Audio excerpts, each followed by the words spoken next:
I'm about to talk with one of the world's leading climate scientists. What he said about climate change was shocking even for me. Subscribe for more. The Arctic Ocean could be ice-free in summers by 2030 at the nearest. What consequences will this have? Another article talking about, we talked about this on the air yesterday and just did a major video about it for our Patreon page, about how if we get to, I think it was 1,200 or 1,400 parts per million of CO2 in the atmosphere, the stratocumulus clouds, as I recall, just like they can't hold together anymore, and so the Earth starts warming at a super fast rate. Should we be alarmed? Dr. Michael Mann is on the line with us, Distinguished Professor of Meteorology, the Director of the Earth Systems Science Center at Penn State University, recipient of this year's Tyler Prize for Environmental Achievement, and that's sort of the Nobel Prize for the environment, and the author of several books, The Madhouse Effect, his most recent, The Madhouse Effect, how climate change denial is threatening our planet, destroying our politics, and driving us crazy. His website, michaelmann with 2Ns.net. Dr. Mann, and you can tweet him at Michael E. Mann.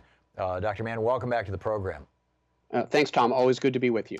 We have been talking for years, and it seems that every year our conversations become more strident doesn't seem like quite the right word, concerned, worried, whatever. The two issues that I just brought up, can you speak to those? Sure. This is a mantra of mine that uncertainty isn't our friend. Too often we hear the critics, those who argue against taking action on climate, that there's uncertainty in the science and that somehow that means that we shouldn't take the actions necessary to avert dangerous climate change. But what we're learning and what we see continuing to unfold year after year is that, if anything, uncertainty is cutting against us. We're finding changes that are happening faster and with a greater magnitude than our models, say, 10 or 20 years ago predicted. That having been said, it's also important not to panic. We're not outside of the range of what the models predict, not outside of the range of the sorts of impacts that we have been looking to avert, basing our policies for reducing carbon emissions upon. We're not looking at anything that's outside of the range of what the predictions have said, but what we are seeing is that in many respects, we're coming in at the upper end of that range. You cited two things in particular: the disappearance of sea ice. Now, many of us said years ago that the climate models weren't capturing some of the key processes that allow sea ice in the Arctic to disappear, to fall apart, literally. The models in the past have been fairly crude in the way that they deal with the mechanical properties of sea ice, and that's led to sea ice being too stable in many of the model simulations. And if you look at what's unfolding, the rate at which we're losing sea ice in the Arctic, we are at the upper end of what the models predicted 5 or 10 years ago. We're seeing sea ice disappear faster than the models said it should. Some models said we should continue to have sea ice out to 2100. Some models said, well, maybe we don't get past 2050. What we're seeing is that if we extrapolate the trajectory that we're on, we could see an ice-free Arctic by 2030. And again, it's at the upper end of the range of the models. What does that do to weather? Well, the Arctic is sort of our refrigerator here in the Northern Hemisphere. The ice reflects away sunlight, so it helps cool the planet down. And something we've learned is that what happens in the Arctic doesn't stay in the Arctic. It's not like Vegas. When you lose that sea ice in the Arctic and you allow heat to escape from the Arctic Ocean into the atmosphere, that can actually change the properties of the jet stream, and it can change the weather patterns that we see in the U.S. And in fact, more than a decade ago, there was a study that predicted that the loss of Arctic sea ice would lead to worsened drought in California. And we've seen that over the past decade as the jet stream has tended to be steered north of California up to higher latitudes, denying it the rainfall and snow that it typically gets. Of course, now what we're seeing this season is that literally when it rains, it pours. When you don't have that pattern of worsened drought and you do happen to get the storms, the winter storms coming through. A warmer atmosphere holds more moisture, so you get bigger rainfall events and you get bigger snowfall events, like what we're seeing in California this winter. So we get more extremes on either side. And those unusual weather patterns are being impacted by the disappearance of ice way up in the Arctic. Again, a reminder that there are surprises in store. There are things that we didn't anticipate that are happening, and these aren't welcome surprises.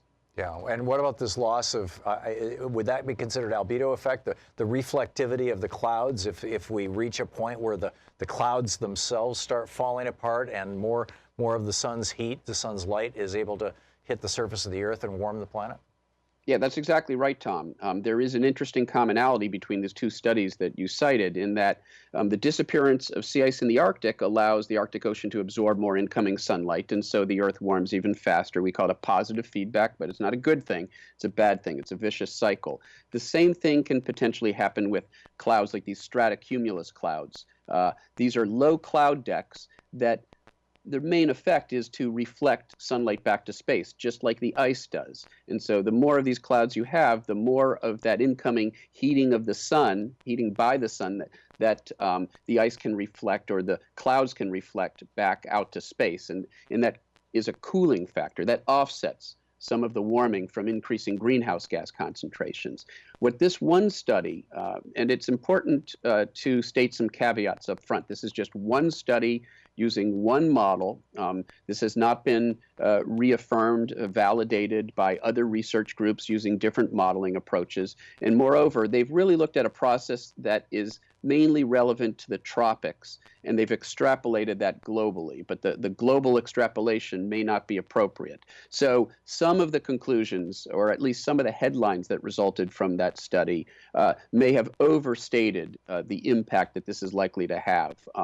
Maybe an additional warming of 6 to 8 degrees in the tropics, but there's some evidence that we would not see that effect here in middle latitudes or much of the rest of the Earth. And so it wouldn't warm up the whole planet as much as one might have gathered from the headlines. And there's one other really crucial point here. Aside from the fact this is just one simulation, one research group, it hasn't yet been reaffirmed by other researchers, but also they're looking at an effect that only kicks in at 1,200 parts per million CO2 in the atmosphere, the warming that you get from 1,200 parts per million CO2 in the atmosphere. That is more than 4 times pre-industrial levels. If we get anywhere close to that, we're going to have lots of other problems to worry about. So let's hope that we never even get close to the threshold at which this additional effect happens. Yeah.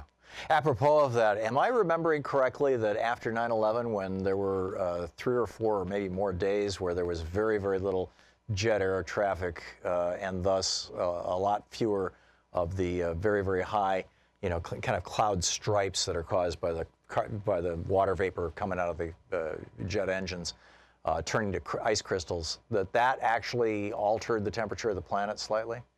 Very slightly, and it was I would say a natural experiment, but it wasn't a natural experiment. It was a human-imposed experiment, but it was an experiment that allowed scientists to look at the effect of these contrails, not chemtrails for your listeners, right, which are pseudoscience, and but actual contrails are produced from the moisture that comes out of the back of a jet engine, and that moisture at high altitudes forms clouds, just like rising moisture in the atmosphere forms clouds, and those clouds can have an influence on the absorptive and reflective properties of the atmosphere. Now, these high clouds, these contrails, have the same sort of impact that high cirrus clouds have. They're actually potentially a warming influence. Those low clouds we talked about, those stratus decks, those have a cooling effect because they're very low, and the main effect is the reflection. It's like you painted the surface of the Earth white, or you covered it with ice. But these high clouds, as you alluded to, this water vapor high up in the atmosphere can actually increase the greenhouse effect, so it can have a warming effect. And that experiment that played out for several days in the wake of 9/11 allowed atmospheric scientists, it gave them a control. We could look at the properties of the atmosphere when you didn't have all that air travel and all those contrails, and allowed them to make an estimate of what the effect is. And it's a minor effect. It's way down, sort of in the noise compared to what we're talking about, the sort of warming that we're talking about if we don't act on the underlying problem of increasing greenhouse gas concentrations from fossil fuel burning. We're talking to Dr. Michael Mann, Distinguished Professor of Meteorology and the Director of the Earth Science Systems Center at Penn State University. Dr. Mann, in the minute or so we have left, where are we at right now? I mean, how dire are things? How quickly do we have to act? Do we really just have 11 years left? You know, where are we at? Yeah, we would have written a book called Dire Predictions if the predictions aren't dire. If we fail to do anything, then we will be in forever more damaging climate change impacts. We will see even more damaging extreme weather events than what we've seen so far. We'll see even more destructive superstorms, worse drought, worse extreme heat. There's no new normal. Things will continue to get worse and worse if we continue to burn fossil fuels.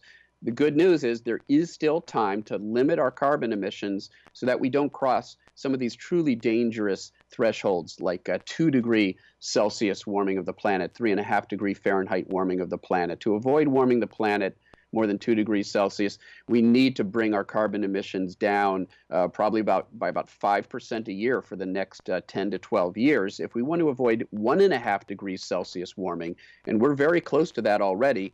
Then we have to bring those emissions down even faster, closer to 10% a year. It's still doable. It's not physically impossible. The only obstacle here is political will, is the willingness to take the actions necessary to move away from the damaging impact of burning fossil fuels towards a solution that already exists, renewable energy. We just have to scale it up. We have to incentivize it. We need policies that will lead us down that path. Yeah, and it's truly extraordinary how the fossil fuel industry and the petrobillionaires have literally captured an entire political party and seemingly some of even our news media. It's just that, you know, this climate denial is insane.